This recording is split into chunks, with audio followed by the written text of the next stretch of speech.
This is Jay. This is A, And this is Mocksicated. where we drop the booze and walk through the reality of life alcohol-free. So grab your favorite mock, get ready to laugh, and let's get Mocksicated.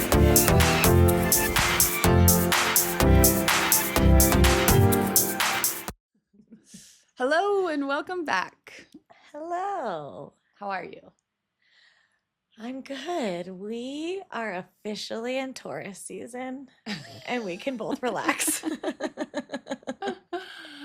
Oh, wow. I didn't realize that yes. was today. No wonder. Just kidding. I woke up and it's been chaos since I woke up. But Well, that's okay. we are surrounded by Tauruses, you and I. We like to Yes. we like to associate with the Taurians of the world. Yes. And so yeah, but Taurus energy is just, naps and comfortness, Yes. and food, Yes. snacks. So, yes. So we get to come out of that like Aries fire into like a nice hug. Yeah. I honestly cannot believe that April has gone by as fast as it is. I know, isn't that so crazy? Literally so fast. I know, and It's gonna be Christmas summer. before oh my we gosh. know. No, I'm just kidding. said You summer, go to not summer, I go to Christmas. Gotta go, guys. The show's over. Too many things to plan. Yes. Yeah. So that's nice. That's nice. Life isn't normal ever for us, No. especially because May does have end of the year stuff. Oh my gosh. May is almost as bad as October to Mhm. me. Yes, yes. And there's just like a lot of not caring anymore. Yeah. Well, and two, maybe if you're a teacher, you can DM me and let me know, why do we only do 1,000,000 field trips in the month of May? They wait till the end of the year, and I feel like it's because like they know their class best. This is Yeah. how I broke it down in my head, because I'm like, why do all the field trips happen now? And it's like, oh, they wait till the very end so they know their class the best, they have the most hold on them, and then they can take them out into the public No, it's even worse because every school is doing field at trips, the and same so time. it's the zoo, chaotic. Hate the zoo during field trip season. Kay is very upset because she is having an in-school field trip, and that is so unacceptable. She cannot believe it. It's not fair. It's not okay. I feel like Miles gets to go on too. And so she's just Yeah, our kids have a lot, and it's a lot. stress up week also. So Yeah. thanks for that. No, it's crazy. Being a mom is crazy. I don't think it will ever feel normal, I was gonna like say, a normal there's life. nothing normal about it, truly. Uh, Poop, throw up, caring for other people, that's normal. leading with poop really confused me. I was like, where is she going with this? Where are we going? I recently have had to clean up lots of poop in my house, so that's where it's on A the stomach forefront. bug, you guys, just so you know. She's leaving out key details of why. I like to let your minds wander. A stomach bug has come and taken over. If you're a parent, you know when you see a And- stomach bug, you run And fast. my 4-year-old is on like the ending stages of potty training, where he is good at number 1, but number 2 not so much. And we're in normal underwears now. So anyways, a lot of that going on. And it's not normal, but it is when you become a parent. Oh man. And so we're going to talk about normal today, because it is a topic that comes up a lot, and it's a topic that comes up a lot with Al in her meetings, about feeling normal. Yes, like literally people ask me all the time, when am I going to feel normal again? And I'm like, well, approximately. You're like, let me get my calculator out and the stars and the moon measure. Yes, no, but it's such a daunting question because A, what's normal? Well, I'll tell you. Yeah, actually, please do. This is perfect. Let me stop you right there. Good old Merriam-Webster tells us that normal refers to conforming. Oof. That word right away refers to conforming to a standard, pattern, or common type. It is defined as ordinary, expected, average, or consistent with the majority. It describes things, behaviors, or states that are typical and not strange or extreme, often serving as a reference point. Wow, wish I would have read that weeks ago. Only because I do not want to be normal when I hear that definition. Like, I want to be so Yeah. far from normal. And maybe that's just like the emo rebellion Not in me. strange or extreme. Excuse me. I'm the strangest extremist Excuse person me. ever. Really, though. And like, ugh, all that whole definition made me. And I think, too, in society, we confuse normal with common. And this is one of my favorite things to say, that normal is not like when we say something, oh, that's so normal. Okay, well, maybe that's not actually normal. It's just very common for people to do. Yes. And so I think that those lines get crossed a lot. Like, hangovers are not normal. They're just very common in society. Yes. And the reason is because normal, the word normal is not objective, it's subjective. Like, what's normal to me and what's normal to you is different. What's normal here in New Mexico is different than what's normal in New York. What's normal in the United States is different than what's normal in New Mexico or Mexico now, especially. Normal's an opinion. It's changing. It's a social concept. It's a statistical average. Think about how many times a statistical average changes as well. If you have a math brain, which me and Allie are trying really hard to picture in our head. But that's what, like, the reason why normal is not something that we can all agree on, that is something that we all arrive to, because it's ever changing. It's like a moving goalpost. A little background. Let's hear it. The word normal originated in the 19th century, as my kids tell me that we were born in the 19th century, to represent the average of human characteristics. Oh no, the 19th century is the 1800s, isn't it? I think so. Okay, so we were anyways, Oh, yeah. 1900s. Anyways, gotcha. So normal originated in the 19th century to represent the average of human characteristics. However, this average rarely matches one specific individual. Wow. And so they also bring in culture here. What's normal is defined by culture and by time. It's a moving target. What was normal in the 80s is definitely not normal now. No, it's not. People's experience, like sometimes what's normal is because it's what's familiar. What's comfortable, what like some people growing up with as normal in their households is definitely not normal in other people's households. It's just what was familiar to them. Yes. And then this is what brings us all here, is the social pressure. Yes. The social pressure of, this is what's normal. This is what we all have to do. This is what everyone is doing now. That's what trends are. That's what social media is all about, is like, oh, everything is normal. We're all doing this. Everyone's drinking. Everyone's, reading this book. Everyone's looking at this thing. This is what is normal, is being defined by society. And we know how drenched society is. Yes. And so for so long, all of us have viewed drinking as normal, and some of us may still do. And then the psychological view. So all this comes from psyche.com. Some professionals suggest normal is simply the ability to live according to your own principles and desires without extreme mental distress. Wow. Let's come back to that at the end, because that's like so perfect of like where we're going and why the end goal of sobriety isn't really normal or returning to something. No, it's feeling more like ourselves again. Yes. It's coming, back to either the new discovery of who you were before you started drinking, or a completely new person altogether. A new version of you. A new version of you, yes. And, we always are relating sobriety to motherhood, just because that's what comes so natural to us. But when you have a child, when a woman gives birth, that is a question that they ask all the time too. Like, when am I going to feel normal again? When is my body going to feel normal again? And the truth is you don't go back to who you were. No. And that is the same with sobriety. You're not ever going to go back to who you were.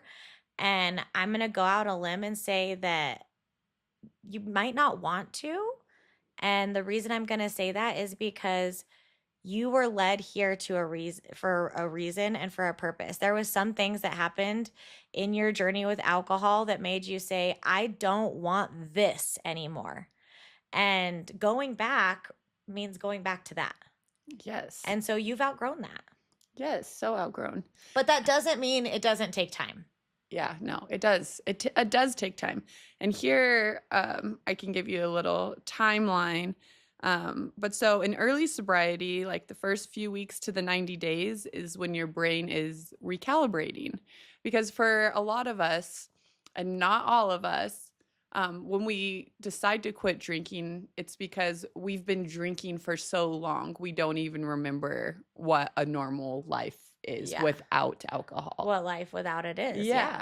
And so for that group of people, it's like the recalibration. And so alcohol messes with the dopamine, the stress hormones, sleep. So at first, normal can feel not normal.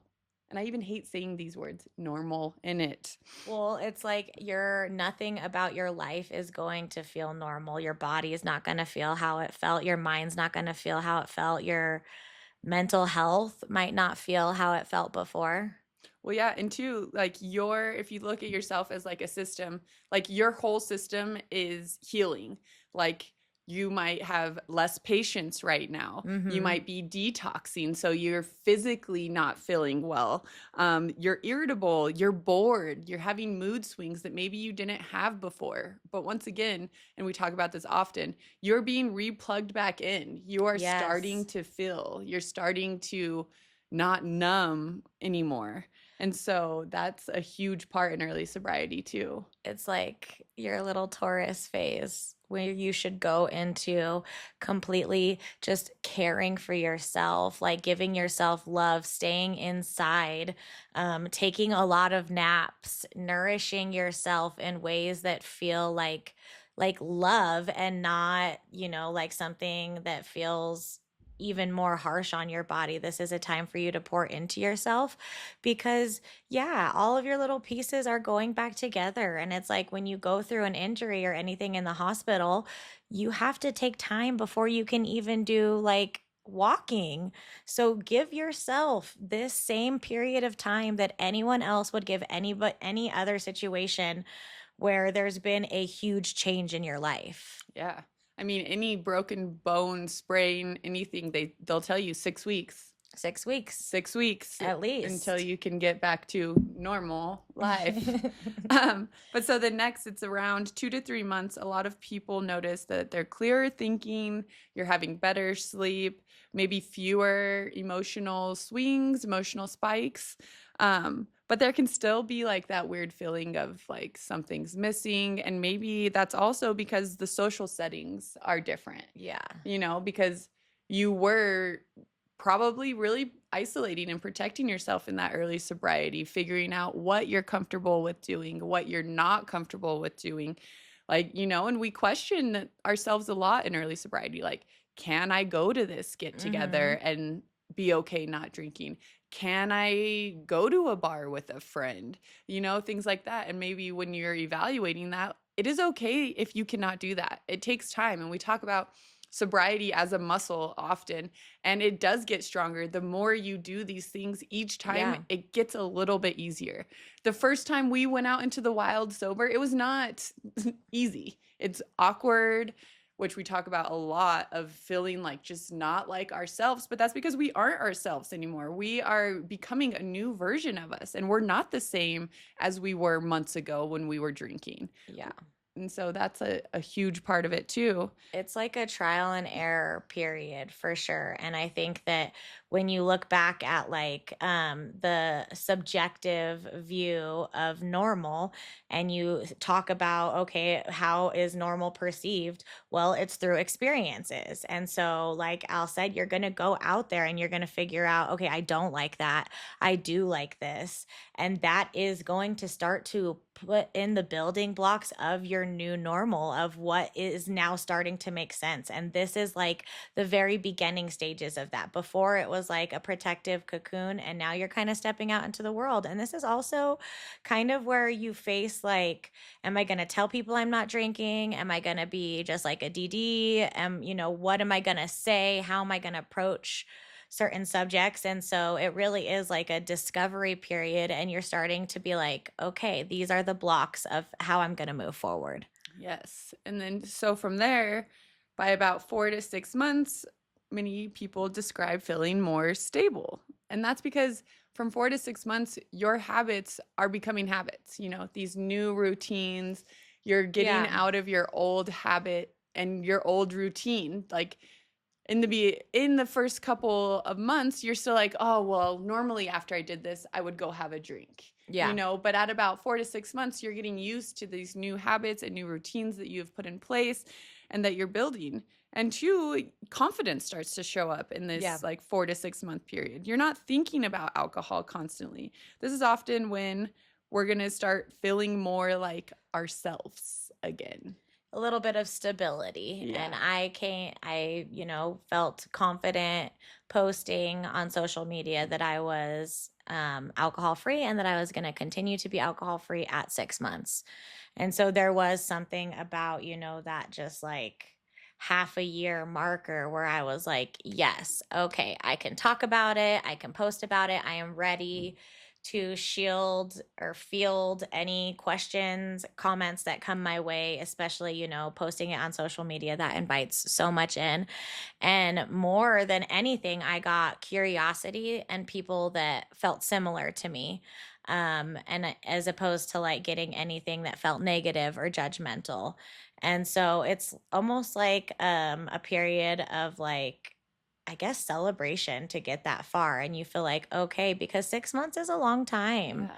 And I remember like when we were young and we were newly in relationships in middle school and high school, like getting to 6 months was a huge deal. Like Yes. if you were together with your boyfriend for 6 months, oh my gosh. And like you are new in sobriety. This is a new thing for you. So for you to last 6 months is a huge deal. Yeah. And I think too, which I can't remember for myself, but I feel like for you at 6 months, it was almost like that's when, like, I don't know if it's the right word is like reinvention, but like you redefined like what's making you happy. It and just like clicked. Yeah, like more, and I think too, the more confidence, Yeah. like you're not as afraid of going out. You're feeling powerful in this new version of yourself. And honestly, I feel like for motherhood, it's about the 4 to 6 month for me with both of my babies to be like very confident. Like we're going to the zoo without dad, like, things like that. Like it was the 4 to 6 month period where I'm like, okay, I know how to do this.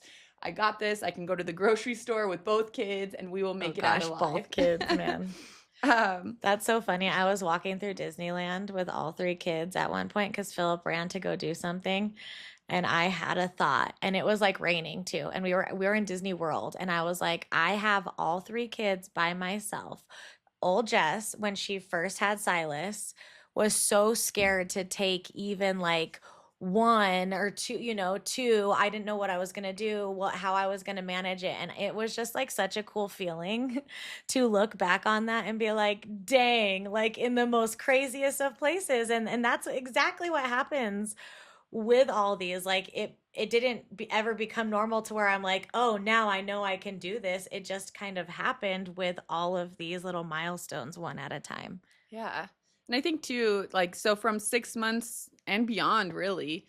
I think 6 months to a year is a good measure, but I think like beyond that even, just alcohol-free life just becomes more integrated into your life. It is less thinking about it. You do trust yourself more.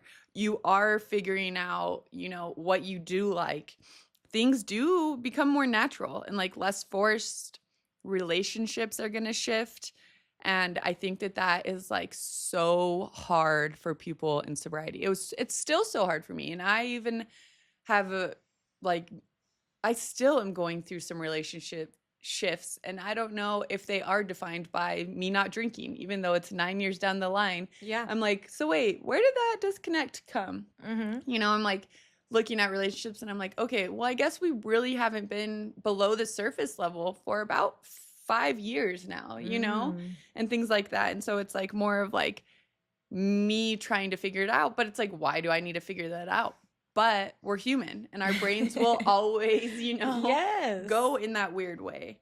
But so like life just doesn't feel like you're just like getting through it at that point. Yeah, and I think that that's truly like when you will feel what is normal to you again is when you're not having to, feel uncomfortable in your day-to-day moments where you're, thinking about this. Yes, of course we feel uncomfortable about random things and they come and Yeah. go, but like consistently you have let go of, maybe a little bit of the cravings, you're able to find the spaces and the people that you want to be around. But yeah, like Al said, things are still going to be difficult, but also, I know that we probably should have looked this up, that there is like a stat about this, but it takes a certain amount of time your brain can rewire and Yes. your brain can build new, like, oh, this is how we do things. And this is our new habit. This is our new routine. And that there is like a scientific amount of time where it takes that. And I truly can feel and believe that. And there have been like, even recently, there were moments where I was in a very, very dark, low place and not drink or like going and getting a drink was not on my mind. Mm-mm. And I'm going to say, like, that might not be the case for everybody. Everyone's experience with this is different, which is why normal doesn't exist.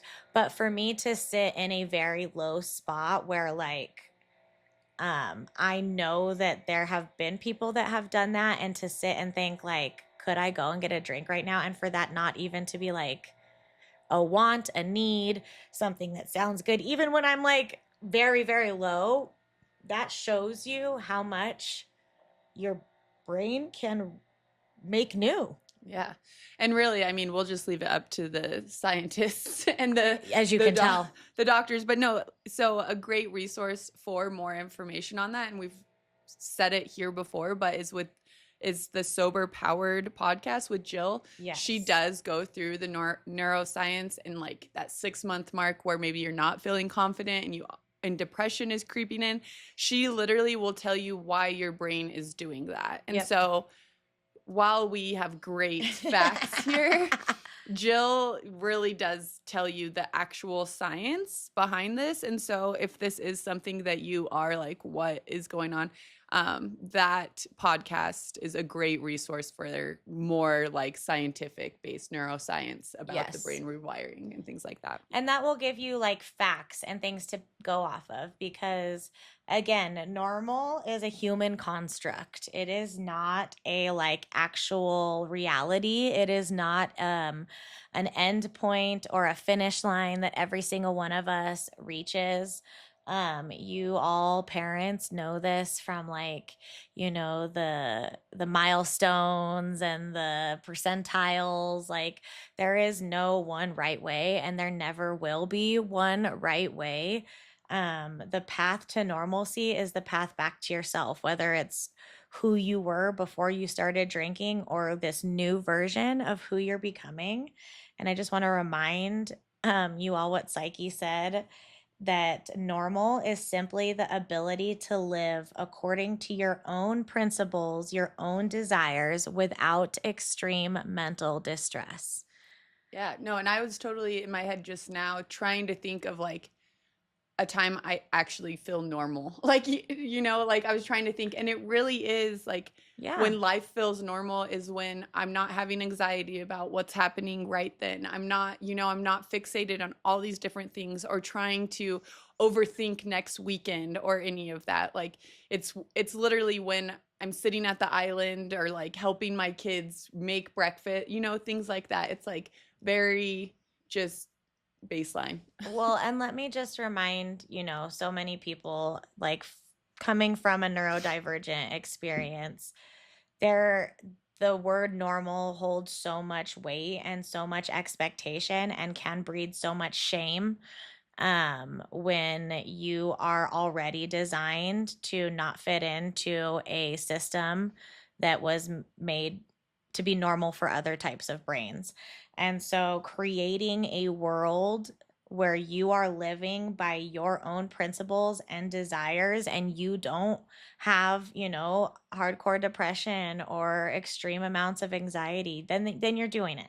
Then you're Yeah. doing it, like obviously this is life and things are going to come and go, and you are doing this, alcohol free. So the emotional weight of things is going to be felt bigger than they were before. But as long as you are living the way that you want to live by your own standards, like, then that's normal. You got there. Yes.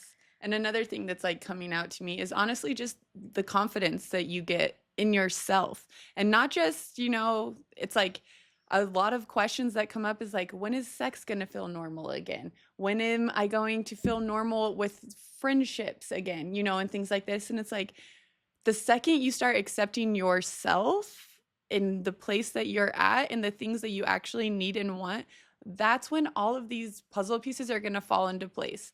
And who knows if you're going to use the word normal, but like that's when you're going to feel regulated. That's when you're going to feel like you're not trying to fight or flight every second of your life, And so I don't know. I just feel like confidence is a huge part to this too. And that's, like each step, the 2 months, the 3 months, the 6 months, that's what you're doing. You're building these blocks, because she's right. It's not just like your life feeling normal. It's every different category. And every different category, you're going to have trials and errors, and you're going to figure out what is your best, suited desire in that situation. What are your principles in a friendship?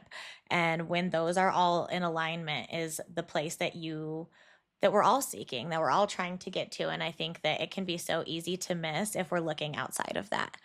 So, normal is not created to be something that exists outside of you. Normal is something that you get to create for yourself. So, stop looking around. Don't worry about what's happening around us. I am definitely not normal and will never be normal. I am definitely I not am not normal. seeking normalcy, but I do feel confident and settled in sobriety. And I know that you can too. So we love you, babes. Talk soon.